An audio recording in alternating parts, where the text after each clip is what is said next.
Là, je vais excuser Christophe.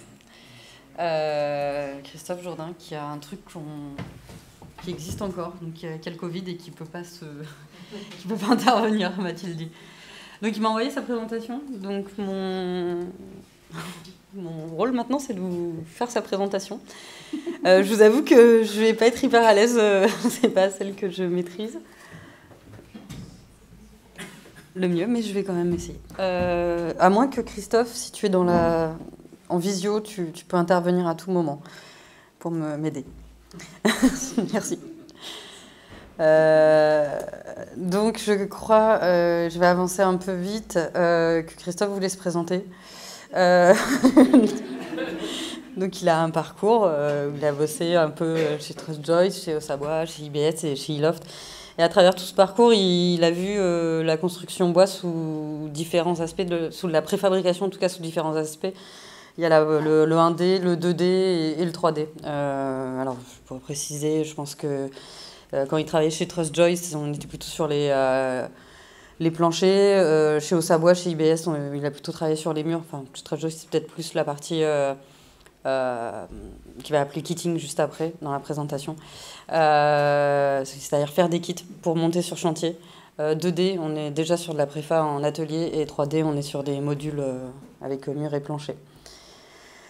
Donc là, voilà, donc effectivement, on repasse à Trust Joyce. Qu'est-ce que c'était? Un peu de poutre en I, prédécoupé, et que sur son chantier, on n'a plus qu'à assembler. Chez Ossabois, on passe à des murs. Alors, je ne sais pas s'il y a plus de précision, non. Je ne sais pas, peut-être plus tard, on le verra un peu, plus de précision. En tout cas, pas mal de murs d'habillage, de murs en général, même porteurs chez Ossabois. Chez IBS, c'est un peu pareil. C'est de la préfabrication. Il y a des ateliers où on fait les murs.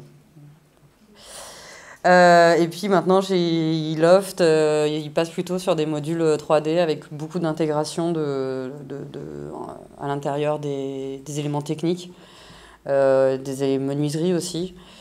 Voilà, et des revêtements extérieurs, des revêtements intérieurs. Là, on voit à travers le caisson, même des éléments de plafond. Là, je pense qu'il y a une cabine de salle de bain en général. Donc, il voulait nous parler, Christophe, de 3 niveaux de préfabrication possibles. Christophe, si tu es là, je laisse là. La première, donc le kitting, pour les éléments en kit pour aller sur chantier à partir de l'atelier. La deuxième partie, les caissons de plancher plutôt nus, donc qui n'intègrent pas d'éléments finis. Et puis la dernière partie, c'était les planchers dans les modules 3D. Donc, voilà, plusieurs critères pour déterminer le pourcentage de la préfabrication, notamment quel est le degré d'étanchéité à l'air, la résistance à l'incendie, la grandeur et grande longueur, les portées, est-ce que c'est une réelle rapidité de pose, est-ce qu'il y a des éléments structurels et du collage structurel sur certains éléments. Et puis il fait une remarque notamment, il dit attention, c'est au coût de grutage et de transport, parce que si le caisson il est nu, ça fait une faible valeur ajoutée. Est-ce qu'on a vraiment un intérêt à louer des éléments de chantier qui peuvent être parfois un peu coûteux pour des choses de faible valeur ajoutée. Et puis également, attention à la reconstitution de l'effet diaphragme, il ne faut pas être trop rigide non plus, je crois que c'est ce qu'il a voulu dire. Donc on repart, il me semble, sur les éléments un peu plus de kitting là, avec les poutres en I. Mais j'ai pas de détails sur cette slide. J'arrive pas trop à improviser.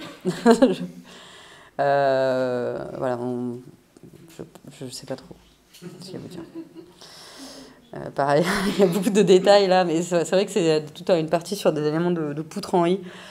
Et la poutre en I, ce qu'on voit surtout, c'est des découpes à longueur. Voilà, ça arrive sur chantier pas en éléments de caisson. Voilà, enfin, c'est pas préassemblé, c'est juste à poser.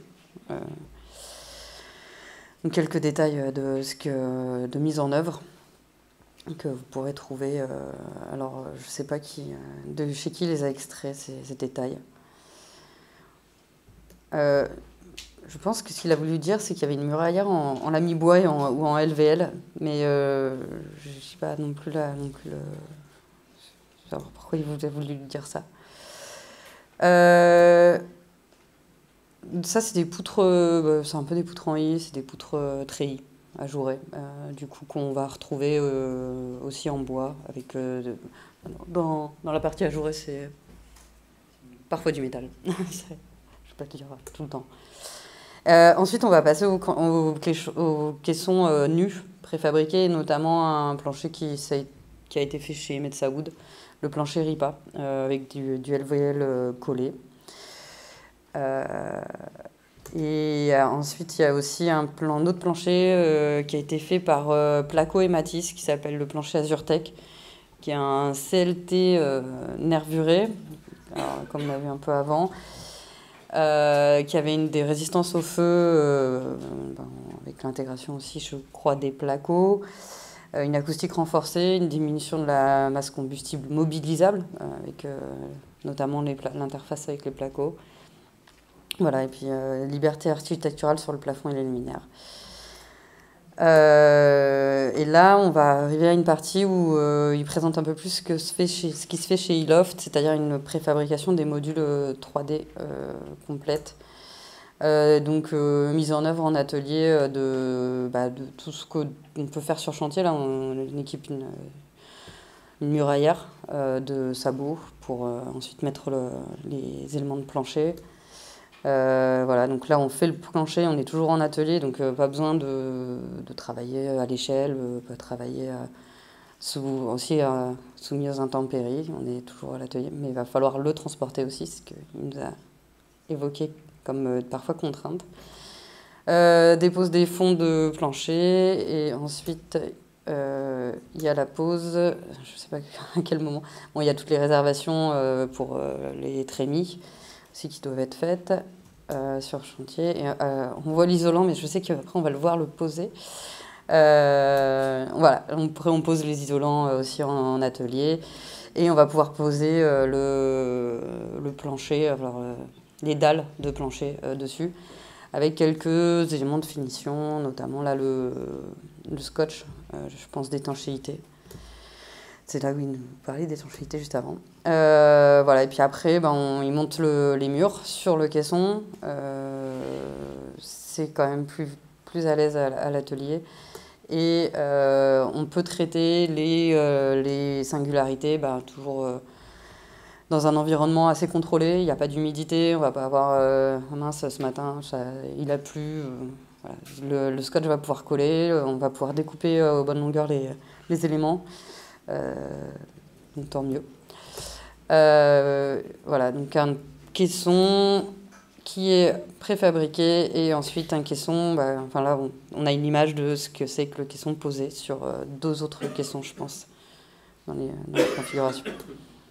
Voilà, donc je vous remercie Christophe de m'avoir envoyé sa présentation. Je pourrais vous la transmettre, il est désolé de ne pas avoir pu, mais après vous aurez ses coordonnées si vous souhaitez le joindre. Donc plutôt Christophe Jourdain, plutôt spécialiste en préfabrication en général, dans la mode.